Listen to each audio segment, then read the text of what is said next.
Hello అండి, ఎలా ఉన్నారు? ఈరోజు ఉదయాన్నే 5కి లేసి మా వాళ్ళైతే స్విమ్మింగ్కి వెళ్ళారు.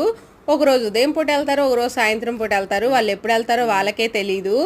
ఇంక సరే అని చెప్పేసి టకటకా వచ్చిన వెంటనే ఆకలి ఆకలి అని చెప్పేసి గోల్ చేస్తారని చెప్పి రాగి జావ అయితే ప్రిపేర్ చేస్తున్నాను. రాగి జావ అనుకోండి తొందరగా అయిపోతుంది, పొట్ట నిండుగా ఉంటుంది, పిల్లలకి హెల్త్కి కూడా చాలా మంచిది.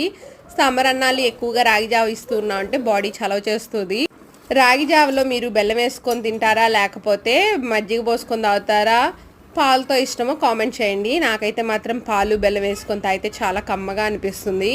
ఇంకా ఆ తర్వాత రాగి జావతో పాటు సింపుల్గా అయిపోయే బ్రేక్ఫాస్ట్ ఏంటా అని ఆలోచిస్తూ ఈ విధంగా పోహా కూడా ప్రిపేర్ చేసేసాను.